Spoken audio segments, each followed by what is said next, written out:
오늘 사도행전이에요. 신약 2권은 2편으로 되어 있어요. 1편은 예수에 의한 성취, 2편은 성령에 의한 성취.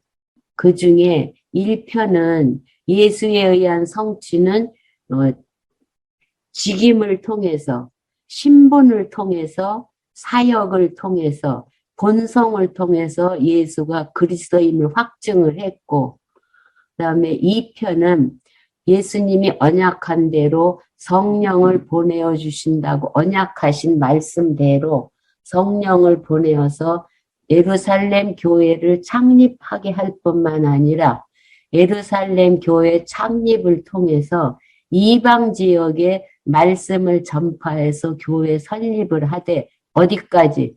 로마 교회 설립까지 그 경위를 증거하는 내용이 사도행전임을 우리가 20장에서 확인을 했어요. 그런데 20장에서 지난번에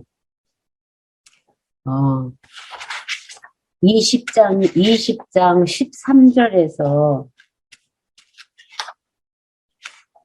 사도 바울이 이제 그 20장에 보면은 이제 3차 여행, 사도 바울이 교회 설립한 헬라와 아시아 교회를 순방하려고 했어요.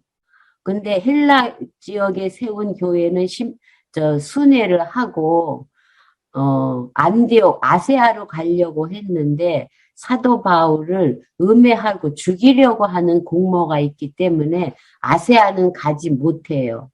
그래서 드로아에서 함께 하는 동역자들을 만나가지고 드로아에서 부활 승천하신 예수가 그리스도임을 증거하다가 유두고가 죽었어요.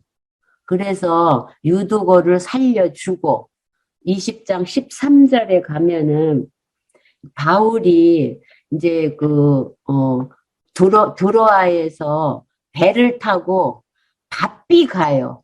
어디로 가냐면 앗소를 지나서 바울을 태우려고 어디로 가냐면 도보로 가요. 왜? 바울을 죽이려고 하고 하니까 드로아에서 어디로 가냐면 밀레도로 빨리 가려고 가고 있는 거예요. 그래서 앗소에서 바울을 만나가지고 20장 15절 보세요. 바울을 앗소에서 만나가지고 거기에서 떠나 이튿날 기오라는 항으로 가고 그 이튿날 사모에 들리고 그 다음날 밀레도에 가요. 왜 이렇게 급하게 가느냐 하면은 에베소를 들르지를 않아요. 아세아로 가면 바울을 핍박하는 자들이 많이 있거니와 또 에베소를 지나가요. 왜 지나가느냐면 오순절 안에 예루살렘에 가려고 에베소를 지나가요. 들르지를 않아요. 그래서 20장 17절부터는 예루살렘으로 올라가는 내용을 알려주고 있어요. 그래서 예루살렘으로 가는데 바울이 밀레도에서 에베소 교회 장로들과 과거를 회상을 해요. 에베소를 그냥 지나쳐 가가지고 바울이 밀레도에서 에베소 장로들을 청해요. 이 청한다는 것은 명령이 아니에요. 오라라고 하는 것이 아니라 만나려고 간구하는 그런 의미가 있어요. 명령이 아니고. 그 에베소로 교회 장로들을 불러요. 그래서 장로들이 와가지고 아시아에 들어온 첫날부터 지금까지 장로들에게 내가 항상 너희 가운데서 어떻게 행한 것을 너희가 다 안 되는 거예요. 사도 바울이 부활 승천하신 예수가 그리스도임을 증거한 것이 너희들이 다 아는 반대 어떻게 증거했느냐 하면 곧 모든 겸손과 눈물이며 유대인의 간계를 인하여 당한 시험을 참고 주를 섬긴 것, 시련 중에서도 주를 섬긴 것과 또 유익한 것은 무엇이든지 공중 앞에서나 각 집에서나 꺼리낌 없이 너희에게 전했어요. 유익한 거. 부활 승천하시니까 그리스도임을 꺼리낌 없이 어디서나 다 가르쳤고 또 유대인과 헬라인들에게 하나님께 대한 회개와 우리 주 예수 그리스도께 대한 믿음을 증거했어요. 에베소 교회에서 사도 바울이. 그러면서 보라, 이제 나는 바울은 심령의 매임을 받아요. 항상 마음에 간직한 것이 있어요. 예루살렘으로 가요. 예루살렘에 갔다 로마로 가려고 하는 그 간절한 마음을 항상 품고 있어요. 그래서 예루살렘으로 가는데 저기서 무슨 일을 만났는지 알지 못한다는 거예요. 사도 바울이 예루살렘에 가면 무슨 일이 일어날 줄 모른다는 거예요. 그런데 성령께서 가르쳐 주셨어요. 뭐라고? 오직 성령이 각 성에서 내게 증거하여 결박과 환난이 나를 기다린다고 하셨다는 거예요. 성령께서 내가 예루살렘에 가면 너를 결박하고 환난이 너를 기다린다. 성령께서 바울한테 가르쳐 주셨다는 거예요. 그렇게 핍박이 있다 할지라도 나의 달려갈 길과 주 예수께 받은 사명, 곧 하나님의 은혜의 복음을 증거하는 일을 마치려 하면은 나의 생명을 조금 더 귀한 것으로 여기지 않는다는 거예요. 아무리 핍박이 있다 할지라도 자기의 사명을 다 할 각오가 되어 있다. 목숨 버릴 각오가 되어 있다고 에베소 장로들에게 얘기를 해요. 그러면서 보라, 내가 너희 중에 왕래하며 하나님 나라를 전파하였으나 하나님 나라예요. 그러니까 부활 승천하신 예수가 그리스도라고 선포하는 것은 함축하며 하나님 나라를 선포했다는 거예요. 그러나 지금은 너희가 다 내 얼굴을 다시 보지 못할 줄 아노라. 이제는 마지막이라는 거예요. 너의 얼굴 보는 것은 이제 마지막인데 그러므로 오늘 너희에게 증거하노니 모든 사람의 피에 대해 내가 깨끗하다는 거예요. 내가 복음을 증거하는 일에는 사명을 다해서 하나님 앞에서 복음을 증거했다는 거예요. 그래서 이는 내가 꺼리지 않고 하나님의 뜻을 다 너희에게 전했다는 거예요. 핍박이 있었다 할지라도 하나님 앞에서 복음을 전하는 일에는 미련도 없고 후회도 없이 다 전해 주었다. 그렇게 과거에 에베소의 교회에 있던 일을 회상을 해요. 그러면서 28절부터 38절은 바울이 장로들에게 당부와 권고를 하고 기도 후 작별을 해요. 앞으로 일어날 일에 대해서 알려주어요. 너희는 자기를 위하여 또는 온 양떼를 위하여 삼가하라는 거예요. 삼가라는 것은 조심히 양떼를 보살피라는 거예요. 조심할 일이 있다는 거예요. 너희들이. 성령이 저희 가운데 너희로 감독자를 삼고 감독자는 성령이 세워준 거지 자기네들이 스스로 감독자가 된 게 아니라는 거예요. 성령께서 감독자를 세워주신 거고 하나님이 자기 피로 사신 교회를 치게 하신 거예요. 성령께서 감독자를 세워주어서 하나님이 자기 피로 사신 교회를 치게 하셨다는 거예요. 감독자가 하는 일이 아니고 성령께서 다 해주신다는 거예요. 그래서 내가 사도 바울이 떠난 후에 흉악한 일이에요. 거짓 선지자. 거짓 선지자 흉악한 일이 되는 것은 먹을 거가 있으면 다 삼키는 자기 유익을 따라 살 이런 거짓 선생들이 나타난다는 거, 일이 같은. 그래서 그 거짓 선생들이 너희에게 들어와서 그 양떼를 아끼지 아니하여 자기의 먹을거리로 삼는 거예요. 교인들을 거짓 선생이 들어와서 또 그뿐만 아니라 또한 너희 중에서도 제자를 끌어 자기를 쫓게 해요. 제자들 지도자들까지 유혹을 해서 자기네들끼리 쫓아서 패당을 짓는다는 거예요. 자기 편으로 끌어들여요. 이 지도자들을.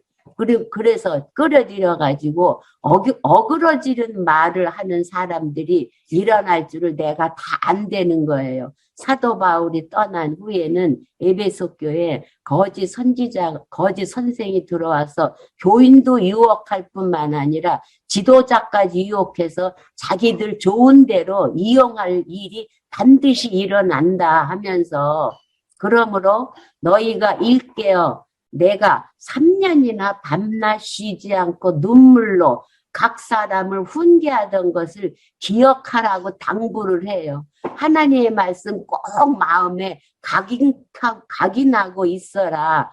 당부를 해요. 이 신신당부라잖아요. 이 신명기에서 모세가 이스라엘 백성들에게, 가나안 땅에 들어간 이스라엘 백성들에게 신신당부하는 거하고 똑같은 환경인 거예요. 왜 모세가 이스라엘 백성들에게 복과 저주를 선언하면서 신신당부를 하냐면, 가나안 땅에 들어가면 반드시 복과 저주가 일어나기 때문에. 그러니까 사도 바울도 이 에베소 교회에 거짓 선지자가 들어올 거를 알고 있기 때문에 신신당부하는 거예요. 내가 가리킨 진리 잊지 말으라고. 그러면서 지금 내가 너희를 주와 및 그 은혜의 말씀에게 부탁하노니, 그 말씀이 교회를 치리하는 거지 감독자가 치리하는 게 아니라는 거예요. 그 말씀이 주어예요. 너희를 능히 든든히 세우사 거룩해 하심을 입은 모든 자 가운데서 기업이 있게 말씀이 다 하나님의 백성 다 보살펴 준다. 그리고 격려를 해요. 걱정하지 말라는 거예요. 내가 아무의 은이나 금이나 의복을 탐하지 않았어요. 재물을 하나도 탐하지 않을 뿐만 아니라 너희 아는 바에 바울의 손으로 나와 내 동행들이 쓸 것을 다 당했어요. 사도 바울이 이 금을 장막 짓는 것을 통해서 사도 바울 생활할 뿐만 아니라 동행하는 자 쓸 재물까지 자기가 다 벌어서 했다는 거예요. 그리고 범사에 너에게 다 모본을 보였어요. 곧 이같이 수고하여 약한 사람들을 돕고, 또 주 예수의 친히 예수님이 뭐라고 말씀하셨냐면, 주는 것이 받는 것보다 복이 있다 하심을 기억하라고 권고를 해요. 예수님 말씀에 주는 것이 받는 것보다 복이 있다고 하신 말씀을 기억하라고 권고를 하면서, 이 말을 한 후에 무릎을 꿇고 저희 모든 사람과 함께 기도하니 다 크게 울며 바울의 목을 안고 입을 맞추고 다시 그 얼굴을 보지 못하리라 한 말을 인하여 더욱 근심하고 배에까지 그를 전송을 해요. 그래서 바울이 에베소 교회 장로들을 불러다가 당부하면서 권고하고 기도한 후에 작별한 내용을 증거를 했어요.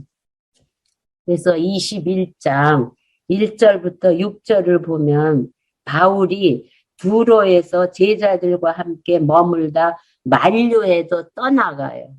21장 1절을 보면은 우리가 저희를 작별하고 행선하여 바로 고스로 가요. 고스는 항구 이름이에요. 고스로 가서 그 이튿날 로도로 또 가서 거기서부터 바다라는 곳에 가서 베니게로 건너가는 배를 만나서 타고 가요. 가가지고 구브로는 들리지 않고 먼 뱃속에서 구브로라는 지역만 바라보고 가요. 그 구브로를 바울이 이 교회를 설립하고 거기 갔었잖아요. 그러니까 배 타고 바라만 봐요. 그리고 이를 왼편에 두고 수리아로 행선하여 수리아 쪽으로 가는 거야. 안디옥 교회 있는 쪽으로 가가지고 어디로 가냐면 두로에 상륙을 해요. 그럼 거기서 배에 짐을 풀려 함인데 제자들을 찾아 거기서 1회를 머물러요. 두로에서. 그래서 그 두로에 있는 제자들이 성령의 감동으로 바울더러 예루살렘에 들어가지 말라고 그래요. 그러니까 두로에 있는 제자들이 성령 감동을 성령께서 시킨 거예요. 두로에 있는 제자들 보고 바울 보고 예루살렘에 들어가지 말라 했다는 거예요. 여기서는 성령 감동을 통해서 예루살렘으로 가지 말라고 하는 것은 진짜 가지 말라는 것이 아니에요. 때로는 시험도 하셔요. 왜? 하나님의 약속을 기억하게 하려고 때로는 시험도 해서 더 견고하게 해주셔요. 왜냐하면 왜 시험을 하냐면 지난번에 사울을 이방에 이방의 전도자로 부를 때에 너에게는 많은 핍박이 온다고 한 약속이 있어요. 그러니까 성령 감동으로 예루살렘에 가면 많은 핍박이 있으니까 가지 말랬다 하니까 그러면 그 말을 듣는 사도 바울은 사울을 사도로 부를 때 많은 핍박이 온다는 한 예수님의 성령의 약속을 기억하게 해서 가게 하는 힘을 더 불어주는 역할을 하는 거예요. 그래서 5절에 보면은 이 여러 날을 지난 후 우리가 떠나갈새 저희가 다 그 처자와 함께 성문 밖에서 전송하거늘 함께 성문 밖에까지 전송해서 우리가 바닷가에서 무릎을 꿇고 기도하고 서로 작별한 후에 우리는 배에 오르고 저희는 집으로 돌아갔어요. 그래서 7절부터 17절은 바울이 환란에 대한 예언을 듣고도 예루살렘으로 올라가요. 왜? 환란을 겪는다고 이미 약속을 한 것을 기억을 해요. 그렇기 때문에 환란이 와도 올라가요. 두로로부터 수로를 다 행하여 돌레미에 이르러 형제들에게 안부를 묻고 그들과 함께 하루를 있다가 이튿날 떠나 가이사랴에 이르러 7 집사 중 하나인 전도자 빌립이 집에 들어가서 거기서 하루를 유하고 그에게는 딸 넷이 있어요. 처녀인데 예언하는 자예요. 여러 날 있더니 한 선지자 아가보라 하는 이가 유대로부터 내려와가지고 바울 무리에게 와서 바울의 띠를 가져다가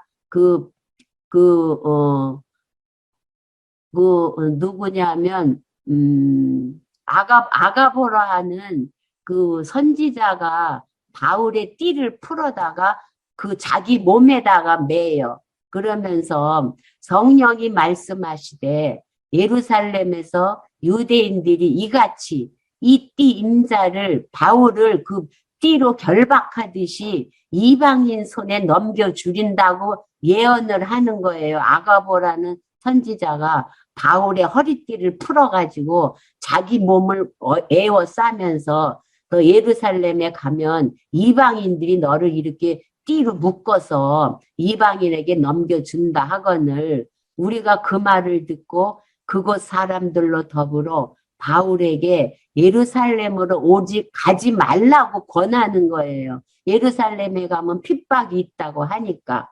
그러니까 바울의 대답이 너희가 어찌하여 울어 내 마음을 상하게 하느냐. 나는 주 예수의 이름을 위하여 결박받을 뿐 아니라 예루살렘에서 죽을 각오도 다 되어 있다라고 대답을 해요. 그래서 저가 권함을 받지 아니하므로 우리가 주의 뜻대로 이루어지이다 하고 권함을 그쳤어요. 아무리 권해도 안 되니까 하나님 뜻대로 이루어질 걸 확신을 하고 확신을 하고 가지 말라는 것을 그쳤어요. 이렇게 여러 날 후에 행장을 준비하여 예루살렘으로 올라갈 새에 가이사랴의 몇 제자가 함께 가며 한 오랜 제자 구브로 사람 나손을 데리고 가요. 왜 나손을 데리고 가냐면 그 나손의 집에 유하려고 나손을 데리고 가요. 그래서 17절에서 예루살렘에 도착해가지고 형제들이 우리를 기꺼이 영접을 했어요.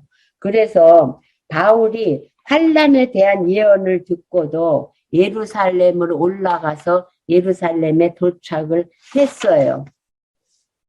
그래서 지금까지 9장에서부터 21장 17절까지는 사도행전 2절 중에 이방 지역의 교회 설립을 우리가 확인을 했어요. 2절에 성령께서 부활 승천하시니가 이게 강론집에 8048페이지에 정리를 해주고 있어요. 사도행전 9장부터 21장 17절은 2절이에요.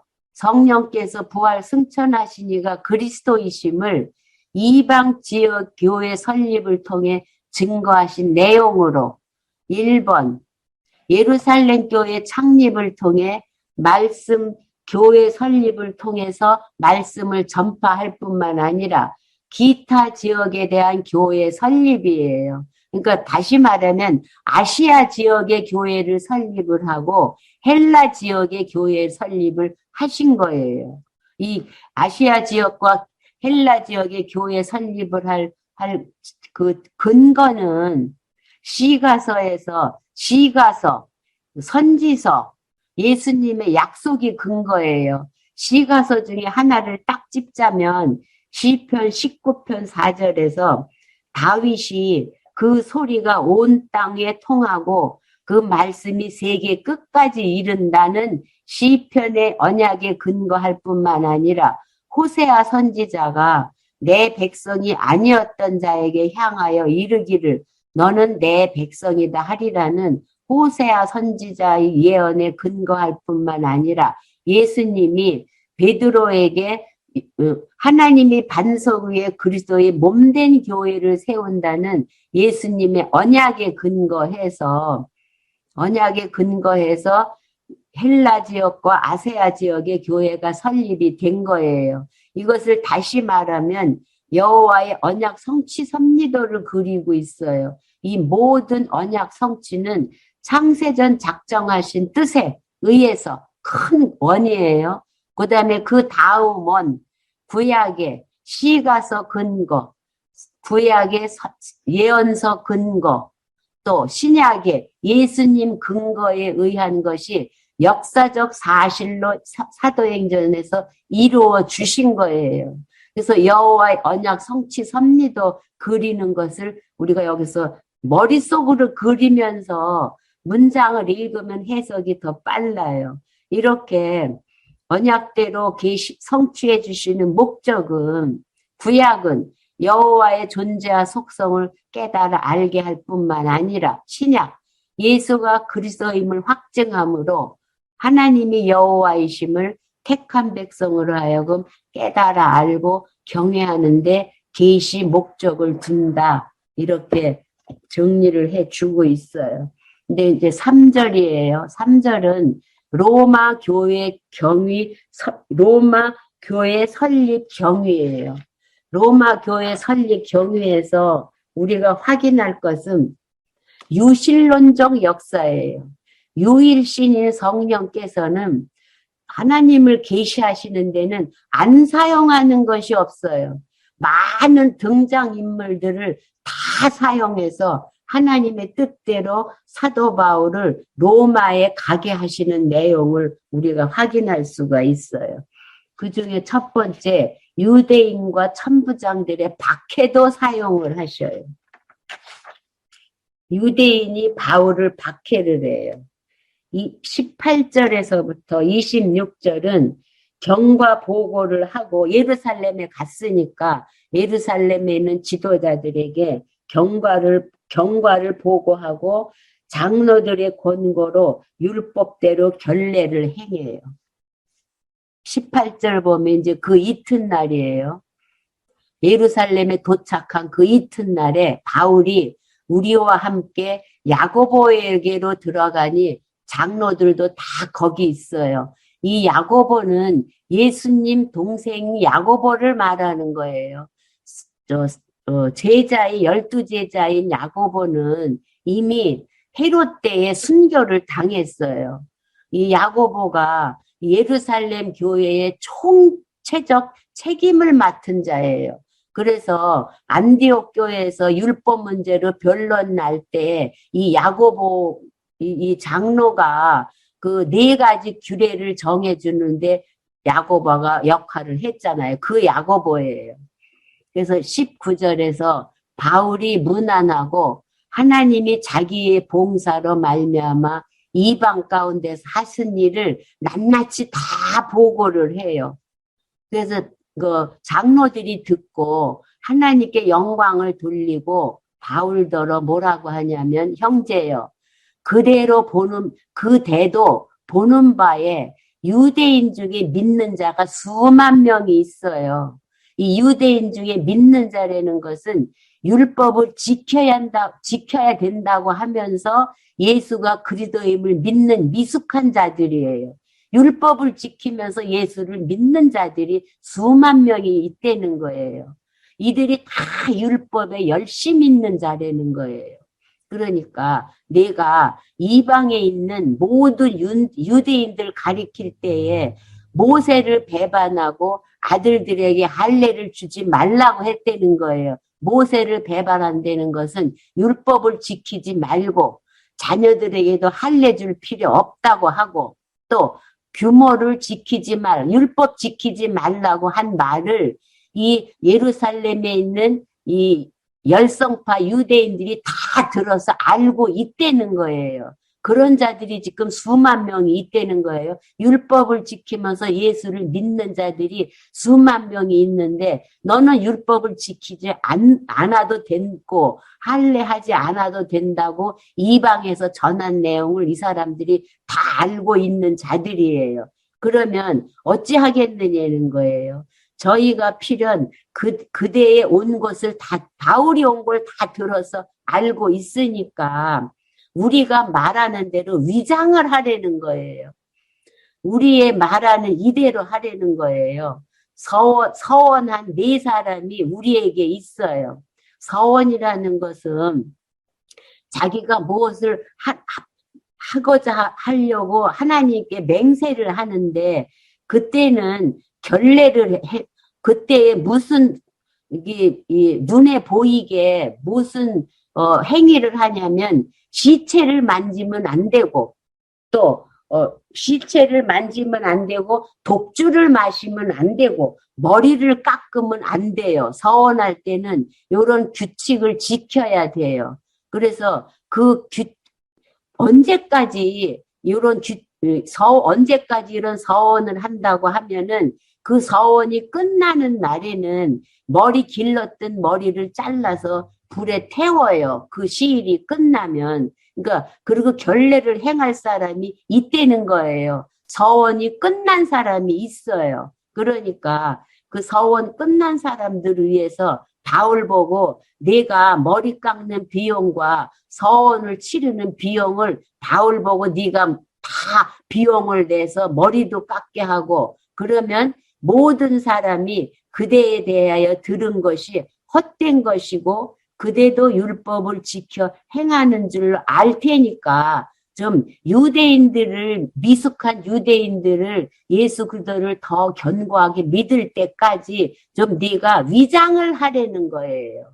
그러니까 연약한 사람을 위해서 네가 위장을 하라고 하니까 주를 믿는 이방인에게는 우리가 우상의 제물과 피와 목매어 죽인 것과 음행을 피할 것을 결의하고 편지하였느니라 하니 그러니까 사도 바울이 안디옥 교회에서 율법 문제로 분란이 났을 때에 이렇게 4가지만 지켜도 좋다고 4가지만 지켜도 부활 승천하신 예수가 그리스도를 믿는 데는 아무 지장이 없다. 이렇게 가르쳐준 내용까지 위장하면서 다 말하라고 해요.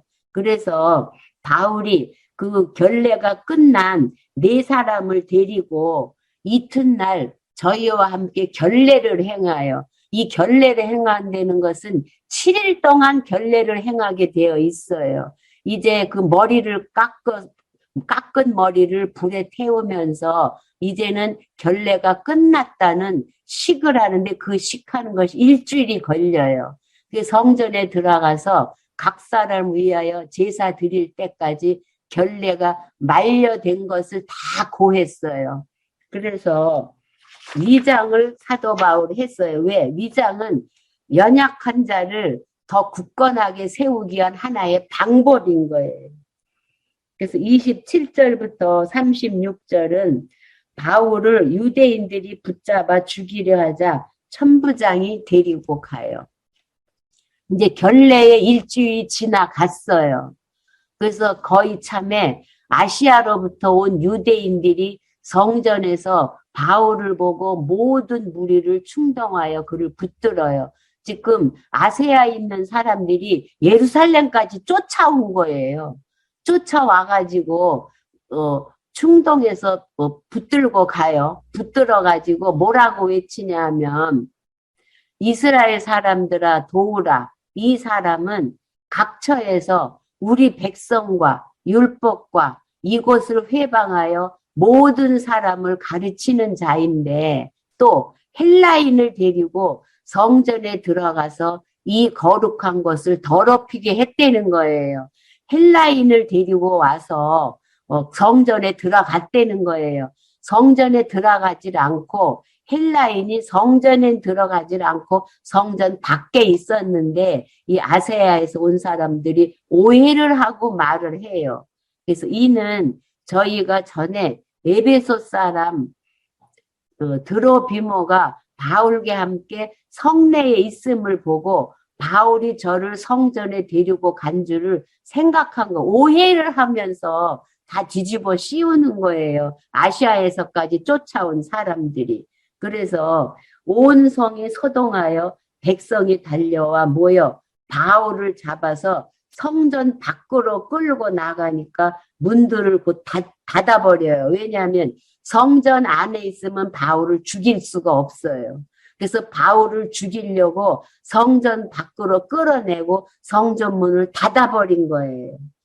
그래서 저희가 그를 죽이려 할 때에 온 예루살렘에 요란하다는 소문이 군대의 천부장에게 들려요. 그래서 저가 급히 군사들과 백부장들을 거느리고 달려 내려가니까 저희가 천부장과 군사들을 보고 바울 치기를 그쳐요. 그러니까 바울 치기를 그친다는 것은 사도 바울이 고린도 교회에 있을 때에 너는 말씀을 전할 때 담대하게 전하라는 거예요. 왜? 고린도 교회에서 너무 핍박이 심해서 고린도 교회를 떠나려고 할 때 사도 성령께서 내 백성이 고린도 교회에 많으니까 내가 앞으로 복음을 담대히 전하라고 하면서 내가 보호해 줄 것을 약속을 했어요. 그래서 맘대로 바울을 칠 수가 없어요. 33절 보면 이에 천부장이 가까이 가서 바울을 잡아 두 쇠사슬로 결박하라 명하고 누구며 무슨 일을 하였느냐고 물어요. 그러니까 왜 이런 일이 일어난지를 아무도 몰라요. 34절에. 무리 가운데서 어떤 이는 이 말로 어떤 이는 저 말로 부르짖건을 천부장이 소동을 인하여 그 실상을 알 수가 없어요.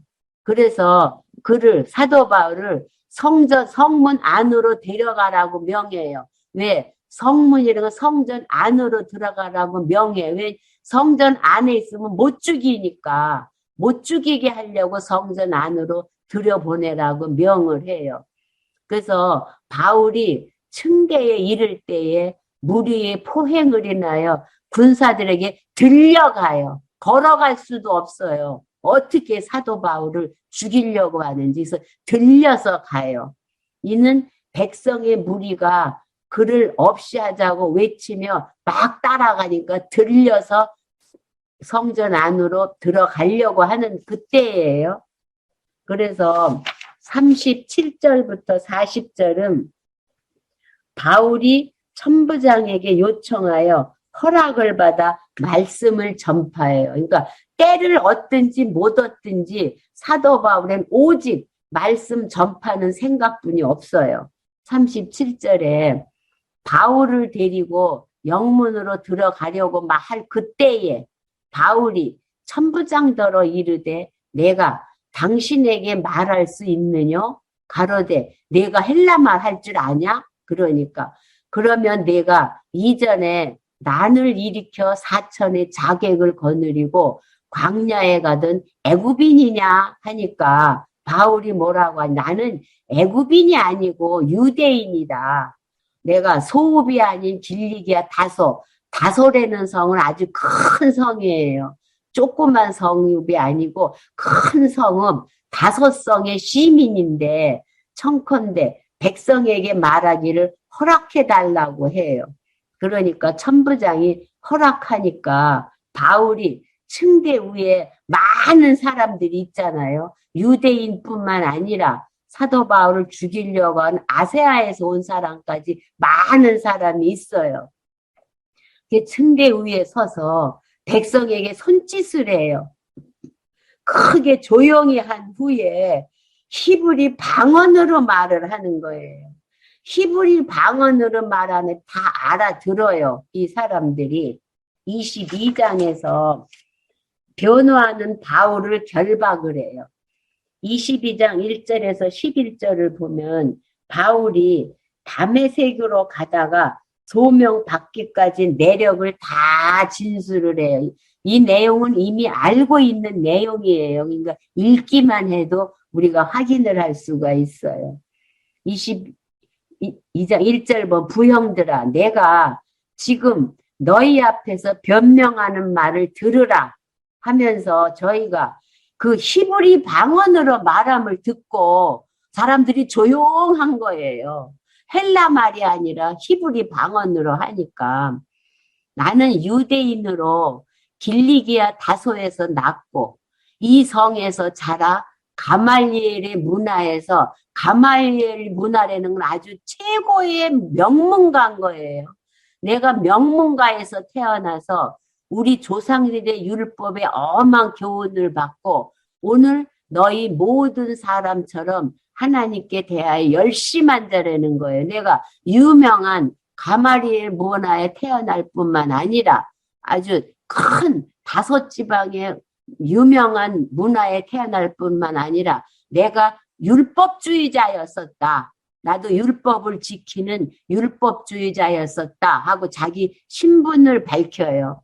그리고 내가 이 부활 승천하신 이가 그리스도라는 이 도를 핍박하여 사람을 죽이기까지 하고 남녀를 결박하여 다 오르게다 넣기도 하고 또 이에 제사장들과 모든 장로들이 내 증인이라. 지금 여기 있는 장로들이 증인이라는 거예요. 또 내가 저희에게서 다메섹 형제들에게 가는 공문을 받아가지고 거기에 있는 자들도 결박하여 예루살렘으로 끌어다가 형벌을 받게 하려고 다메섹으로 가는데 다메섹에 가까이 왔을 때에 오정쯤에 호련히 하늘로부터 큰 빛이 바울을 둘러 비쳤다는 거예요. 그 내가 땅에 엎드려 들으니까 소리가 들려요. 뭐라고 소리? 사울아 사울아 내가 왜 나를 핍박하느냐 하니까 사울이 누구냐고 물어요. 그러니까 예수님이 나는 내가 핍박하는 나사렛 예수다 해요. 그러니까 소명받을 그 당시의 상황을 자세히 설명을 하는 거예요. 그러면서 나와 함께 있는 사람들이 빛은 보면서 나더러 말하는 이의 소리는 듣지 못해요. 예수라는 소리는 사울만 듣고 다른 사람들은 빛은 봤지만 소리는 못 들었다고 하면서 내가 가로되 주여 무엇을 하리이까? 그러니까 주께서 대답을 하는 거예요. 일어나 다메섹으로 들어가라는 거예요. 정한 바 너의 모든 행할 것을 거기서 너에게 가르쳐 줄 자가 있다. 이렇게 얘기를 해 주셨어요. 부활 승천하신 성 예수께서. 그래서 나는 그 빛의 광채를 인하여 볼 수 없게 되었으므로 나와 함께 있는 사람들이 손을 끌어 다메섹에 들어갔다고 있는 사실을 그대로 진술한 거예요. 히브리 방언으로다가. 그래서 12절부터 21절은 바울이 소행 후 일어난 일과 부여받은 임무를 다 진술을 해요. 율법에 의하면 경건한 사람으로 거기 사는 모든 유대인들에게 칭찬을 받는 아나니아라는 이가 있어요. 그 아나니아가 바울한테 찾아갔잖아요. 바울한테 찾아가서 곁에서 뭐라고 말하냐면 형제 사울아 다시 보라 하거늘 즉시 눈이 떠서 봤다는 거예요. 그리고 아나니아가 뭐라고 하느냐면 우리 조상의 하나님이 주어예요. 아나니아가 하나님이 바울 보고 사울 보고 말하라고 했다는 거예요. 하나님이 너를 택하여 너로 하여금 자기 뜻을 알게 해주시는 거예요. 인간이 아니에요. 이 객관적이에요. 하나님의 뜻을 너한테 알게 하실 뿐만 아니라 저 의인을 보게 하시고 부활 승천하신 예수가 그리스도임을 알게 하실 뿐만 아니라 그 입에서 나오는 음성도 다 듣게 하셨으니까 너는 그를 위하여 부활 승천하신 그리스도를 위하여 모든 사람 앞에서 너의 보고 들은 것에 증인이 되리라. 하나님이 네가 부활 승천하신 그리스도의 증인이 될 것을 하나님 약속을 하셨다는 거예요. 그래서 이제는 왜 주저하느냐는 거예요. 일어나 주의 이름을 불러 세례를 받고 너의 죄를 다 씻으라고 아나니아가 사울한테 전해줬어요. 그래서 그 후에 바울이 예루살렘으로 돌아와서 성전에서 기도할 때에 비몽사몽간에 또 말씀을 들었어요. 봄에 주께서 사울에게 말씀하시되 속히 예루살렘에서 나가라고 하셨다는 거예요. 저희는 내게 대하여 증거하는 말을 듣지 않는다는 거예요. 예루살렘에 있는 백성들은 사울 내가 전하는 부활 승천하신 예수가 그리스도라는 말을 들을 자가 아니니까 예루살렘을 떠나라고 하셨어요. 그래서 바울이 말하기를 주여 내가 주 믿는 사람들을 가두고 또 각 회당에서 때리고 또 주의 증인 스데반의 피를 흘릴 적에 내가 곁에 서서 찬성하고 또 그 죽이는 사람들의 오를 지킨 줄 저희도 다 알고 있다라고 하니까 나더러 또 이르시되 뭐라고 하냐면 예루살렘을 떠나가라고 하셨다는 거예요. 내가 예수께서 너를 멀리 이방인에게로 보내리라 하셨다는 거예요. 그러니까 바울이 소명받은 후에 일어난 모든 일과 부여받은 임무, 이방인에게 가서 복음 전할 것을 부여받았다는 그 내용을 자세히 진술을 해요. 그래서 22절부터 30절은 천부장이 결박했던 바울을 로마 시민으로 알고 선대를 해줘요. 그러니까 하나님께서는 의미 없는 일이 하나도 없는 거예요. 사도 바울이 로마의 시민권도 미리 다 준비를 해놓으신 의미가 있어요. 이런 거 보면 우리에게 일어나는 모든 일들은 의미 없는 일이 하나도 없어요. 오해하는 일까지도 다 의미 있는 일인 거예요. 이 말하는 것까지 저희가 다 듣다가 소리질러 가로되 이러한 놈은 세상에서 없이 하자.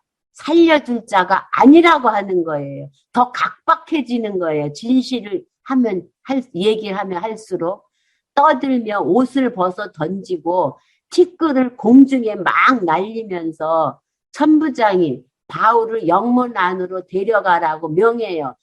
바울을 성전 밖에 놔두면 죽을 것 같으니까 성전 안으로 보호하라고 명을 해요. 그리고 저희가 무슨 일로 그를 대하여 떠드나 알고자 해서 채찍질하며 신문하라고 명을 하는 거예요. 그러니까 영문 안으로 데려가라고 명하고 무슨 일로 이렇게 하는지 채찍질하고 신문하라고 하니까 가죽줄로 바울을 매니 바울이 그 곁에 섰던 백부장들은 뭐라고 하냐면 너희가 로마 사람 된 자를 죄도 정치하냐고 채찍질 할 수 있느냐 이렇게 말을 하는 거예요. 그러니까 영문 안으로 데려고 가라고 명하면서 무슨 일로 이렇게 떠드는지 알고자 싶어서 이 바울을 채찍질해서 신문하려고 하니까 가죽띠로 매잖아요. 지난번에 그 아가보라는 예언자가 예루살렘에 가면 이렇게 가죽으로 이게 묶어서 실현당한다고 한 그대로 이루어지잖아요. 그래서 로마 사람 된 자를 죄도 정치하냐고 책짓질하냐고 하니까 백부장이 듣고 가서 천부장에게 전하여 가로되 어찌하여 하느냐 이는 로마인이라 하니 로마인은 로마 사람들을 보호해 줘야 되는데 로마 사람을 보호하는 것이 아니라 채찍질을 하려고 하니까 천부장이 와서 바울에게 말하되 내가 로마 사람이냐 말하니까 그렇다 그래요. 그러니까 천부장이 뭐라고 하냐면 나는 돈을 많이 들여서 이 시민권을 샀다고 하니까 바울은 나는 나면서부터 로마 시민이다 이렇게 대답을 해요. 그러니까 신문하려던 사람들이 곧 그에게서 물러가고 천부장도 그가 로마인 줄 알고 또는 그 결박한 것을 인하여 두려워하는 거예요. 그러니까 로마법을 어겼으니까 두려워해요.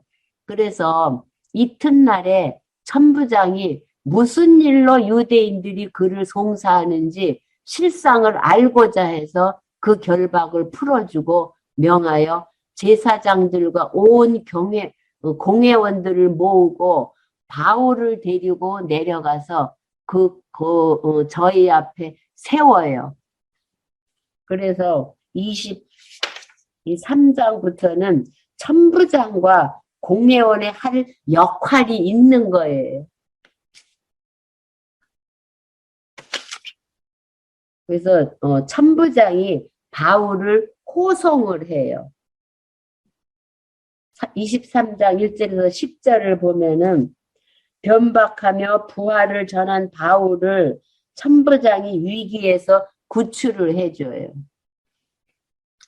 바울이 공회를 주목하여 가로되 여러분 형제들아 오늘날까지 내가 범사의 양심을 따라 하나님을 섬겼노라 하거늘 대제사장 아나니아가 바울 곁에 섰는 사람들에게 입을 치라고 명해요. 그 말 대제사장이 바울한테 그러는 거예요. 바울의 입을 치라고 명을 해요. 그러니까 바울이 뭐라고 하냐면 회칠한 담이요. 하나님이 너를 친다는 거예요. 네가 나를 율법대로 판단한다고 앉아서 율법을 어기고 나를 치라 하느냐 하니 곁에 선 사람들이 뭐라고 말하냐면 하나님의 대제사장을 내가 욕하느냐 그래요. 하나님의 대제사장이면 율법 지키는 자들에게는 최고의 우두머리인 자를 내가 욕하느냐 하니까 바울이 뭐라고 하냐면 형제들아 나는 그가 대제사장인 줄 알지 못했다는 거예요. 기록하였으되 너의 백성의 관원을 비방치 말라 하였느니라 하더라. 나는 그가 대제사장인지 모르고 비판했다 하면서 바울이 그 한 부분은 사두개인이에요. 부활을 믿지 않는 사두개인이고 한 부분은 바리새인인 줄 알아요. 바리새인은 율법주의자들인 거예요. 알고 공회에서 외쳐 가로되 여러분 형제들아 나는 바리새인이라는 거예요. 율법주의자예요. 또 바리새인의 아들이라 죽은 자의 소망 곧 부활을 인하여 내가 신문을 받고 있다. 그리 하니까 그 말을 하니까 바리새인과 사두개인 사이에 다툼이 생겨요. 왜냐하면 바리새인들은 율법주의자들은 부활을 믿지만 사두개인들은 부활을 안 믿어요. 그러니까 분당이 저지는 거예요. 그래서 분당이 저지니까 이는 사두개인은 부활도 없고 천사도 없고 영도 없다 하고 바리새인들은 다 있다고 하니까 이 분쟁이 일어나요. 그래서 크게 혼화가 일어날세 바리새인 편에서 몇 서기관이 일어나 다투어 뭐라고 하냐면 우리가 이 사람을 보매 악한 것이 없다고 그래요. 혹 영이나 혹 천사나 저더러 말하였으면 어찌하겠느냐 하여 큰 분쟁이 생기니까 천부장이 바울이 저희에게 찢겨질까 하여 군사를 명하여 내려가 무리 가운데서 빼앗아 가지고 영문으로 들어가라고 명해요. 그래서 이 분쟁을 통해서 바울을 보호를 받게 돼요. 그러니까 변박하면서 부활을 전한 바울을 천부장이 위기에서 구출을 해 주어요. 그러니까 사도 바울은 어디로 가든지 하나님이 보호가 따라가는 것을 우리가 볼 수가 있어요. 그러니까 이렇게 우리가 이 사도행전에서 되어져가는 모든 일에는 유실론적 역사예요. 안 사용하는 것이 없어요. 다 사용을 해요. 그뿐만 아니라 하나님의 작정하신 뜻대로 그대로 직선적 역사관이에요. 정해진 대로 창세전 작정하신 뜻은 시간 세계에 한치의 오차도 없이 일어나게 되어 있는 거예요. 인간의 마음대로 역사를 바꿀 수가 없어요. 그래서 역사 섭리에 그 특징이 있어요. 특별한 성질은 절대 주권적 섭리예요. 성령께서 일관적으로 다 이루어 나가시는 거예요. 그 내용은 긍정인 거예요. 역사 내용은 긍정이에요. 사도 바울이 아무리 핍박을 당한다 할지라도 복음을 증거하는 과정적 섭리인 거예요. 들을 자는 다 듣게 되어 있는 것을 우리가 확인할 수가 있어요. 그러니까 천부장, 백부장, 예언자, 귀신 안 사용하는 것이 없어요. 그러니까 이렇게 봐도 우리가 일상생활에 일어나는 모든 일들은 하나님을 배우게 하는 다 도구예요. 과외 선생인 거예요. 오늘 여기까지 하겠습니다. 다음에 23장 11절부터 할게요. 23장 11절 기도문으로 마치겠습니다. 하늘에 계신 우리 아버지, 이름이 거룩히 여김을 받으시오며 나라의 임하옵시며 뜻이 하늘에서 이룬 것 같이 땅에서도 이루어지이다. 오늘날 우리에게 일용할 양식을 주옵시고 우리가 우리에게 죄 지은 자를 사하여 준 것 같이 우리 죄를 사하여 주옵시고 우리를 시험에 들게 하지 마옵시며 다만 악에서 구하옵소서. 대개 나라와 권세와 영광이 아버지께 영원히 싸움나이다. 아멘.